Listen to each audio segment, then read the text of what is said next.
Hey guys, it's Andy from All Clear and Out of Here. Today is Saturday, June 22nd. A little bit of a change of pace. We're not at Kings Island, but we are here in the Carolinas at Carowinds. So this is my second time here at the park. I came here 1 year ago, and that was when we had the infamous Fury crack over there. So really excited to get on Fury this time. Hopefully. I know it's been having some lift motor issues. Looks like it's running right now, so that's going to be the first thing we do inside the park. But hopefully it's going to be a great day. It's going to be a little bit hot, but it should be a great day. So let's get in there and ride some rides. Alright, so we made it inside the park. Looks like Fury 325 is running right now, so that's where we're heading first. Before the lift motor breaks down again or something else happens, we're going for Fury. Hopefully we can get on it.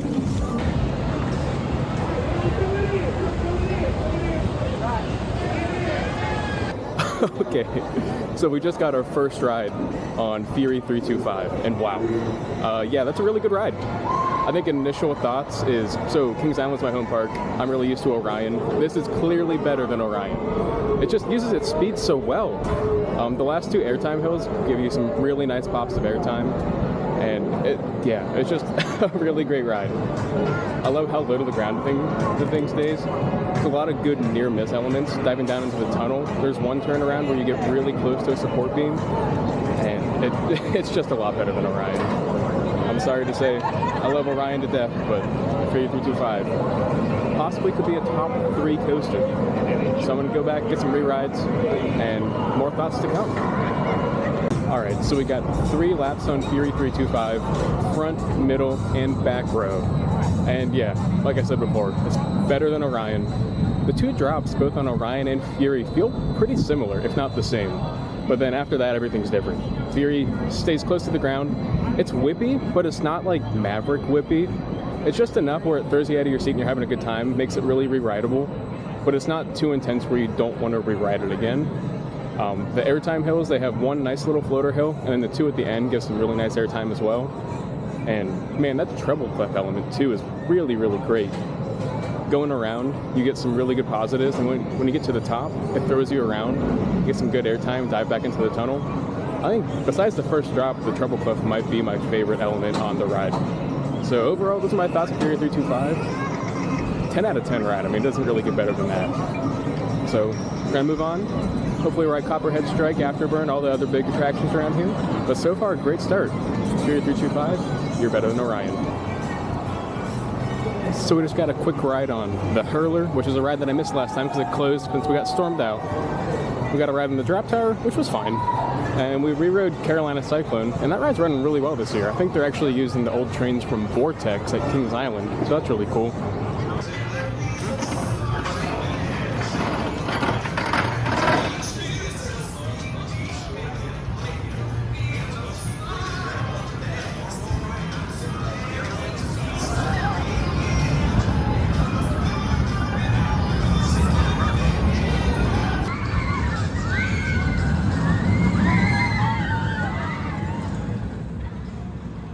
So now we're heading to Carolina Gold Rusher. I think that's their mine train.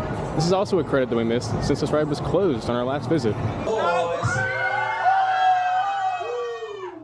the ride on Carolina Gold Rusher. For all my guests waiting board the next train, please go ahead and take this time to secure all.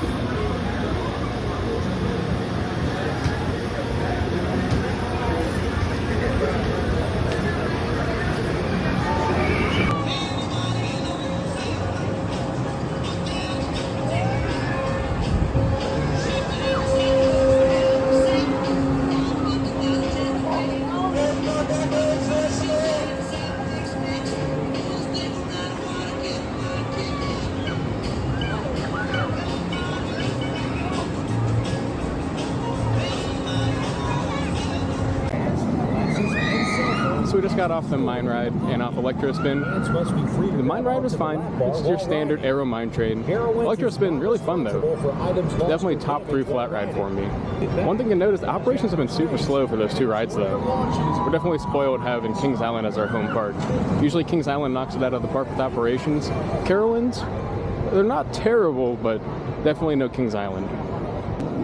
So now we're hopping in line for Copperhead Strike, Carowinds mock multi-launch. I'm excited to give this another shot. I rode it last year and it was fine. but it didn't really jump out to me. So I'm excited to get another ride on this and see how it's running.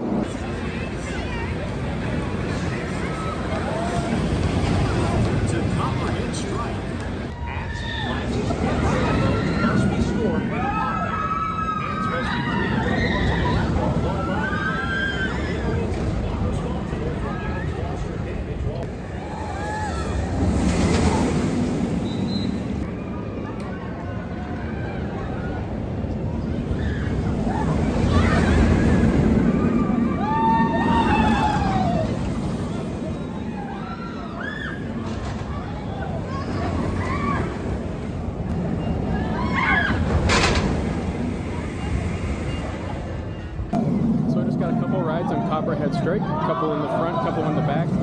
Pretty solid ride. I gotta say, usually I'm a back row ride kind of guy, but for this one, the front row slaps really hard. The airtime just tosses you out of your seat. The hang time's legendary. Only complaints are, one, the launches. They're pretty weak. They're more like boosts, not launches. And then the other complaint is it has a little bit of a shake to it. It's not unbearable, but it is noticeable, and it's especially noticeable the further back you get in the train. So my ride up in the front was pretty smooth, but the ride in the back was pretty shaky. But overall, can't complain, solid ride. Moving on to the next one. So we just cooled off and spent a little time in Terminal A, the new little bar they built last year. Really great space to just hang out and cool off in the Carolina heat. Checked out Aeronautical Landing. We were here last year too, but it's just really nice. The whole area looks super great. Love all the little flat rides they put in there. Now I'm hopping on Afterburn. And people say they like Afterburn a lot. I rode it once last year, wasn't too impressed, but I'm hopping in line again. So more thoughts to come.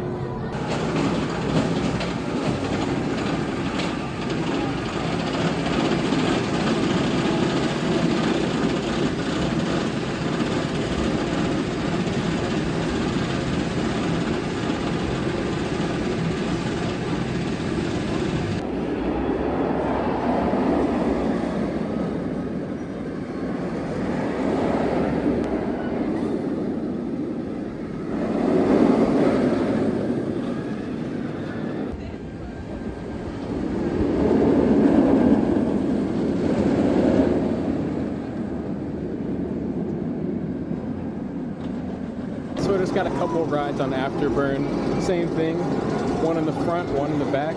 And it's a solid B&M invert. It's just, as I said before, I think it's just a little bit short. The pretzel loop, that hits hard. That is really intense. Easily the best part of the ride. One thing I can say is I do love the classic B&M roar.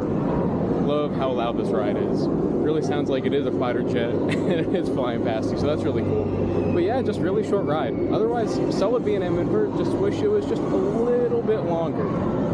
So now we're heading out of Aeronautical Landing. We're heading to Nighthawk. It's been having issues all day. It's been on and off, but we're really hoping to get a couple rides on Nighthawk because, I don't know about you, I'm a big fan of those Vekoma Flying Dutchmans. I know a lot of people give Nighthawk a little bit of hate for being a little bit of a rough ride, but overall, I think it's really fun.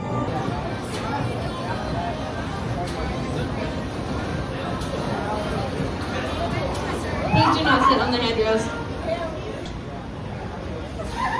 Enjoy your ride.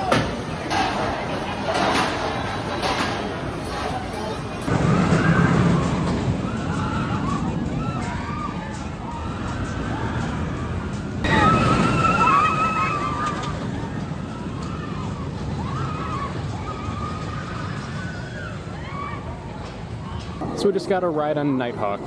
Overall, pretty solid ride. A little shaky. I mean, it is an old Vekoma Flying Dutchman, so I didn't expect it to be butter smooth. But it wasn't too bad. I thought it was really fun. The vertical loop was the star of the show, because sheesh, that thing is forceful, man. I grayed out on the vertical loop, definitely. And the rest of the ride's just pure fun. I mean, you're just flying around over the lagoon. The paint scheme on the thing is really great.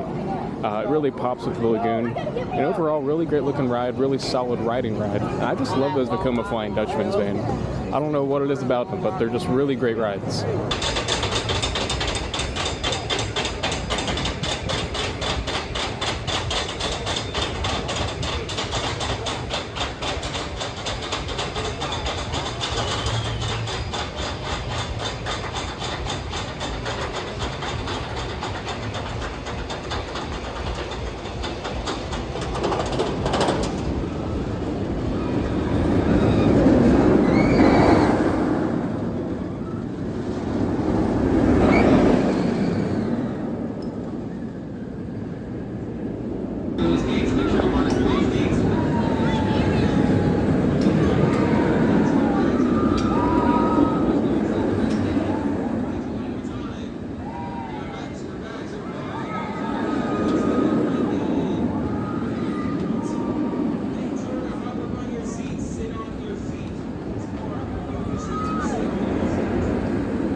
we just got rides on Intimidator, or Thunder Striker, I guess, and Vortex. Ridden Intimidator before. Overall, pretty solid B&M Hyper. Not at the top of my list of B&M Hypers, but it's still pretty good. The floater hills give you some really nice airtime. Trim brakes kind of kill it, but overall solid ride. This is my first time on Vortex, and I got 2 rides on it. I got 1 ride in the front row and 1 ride in row 6. The front row ride, fantastic. I mean, butter smooth, really great ride. Row 6, ouch. These stand-up rides, at least the old school B&M stand-ups, are pretty painful in spots. The vertical loop was forceful. There's one little good bit of airtime after the loop, but otherwise, ouch. So now we're headed to get some final rides on Fury 325 and call it a day. Well, I think that's a wrap here on our day at Carowinds. Finish off the day with a back row ride on Fury 325, and yeah, this ride still slaps. I know I'm biased towards Orion because Kings Island's my home park, but yeah, Fury 325. It's such a better ride. Airtime slaps, the positives slap, and it's just such a fun and re-rideable ride. And it's nice that this year is not cracked. But I'm going to sign off there, but until then, you're all cleared out of here.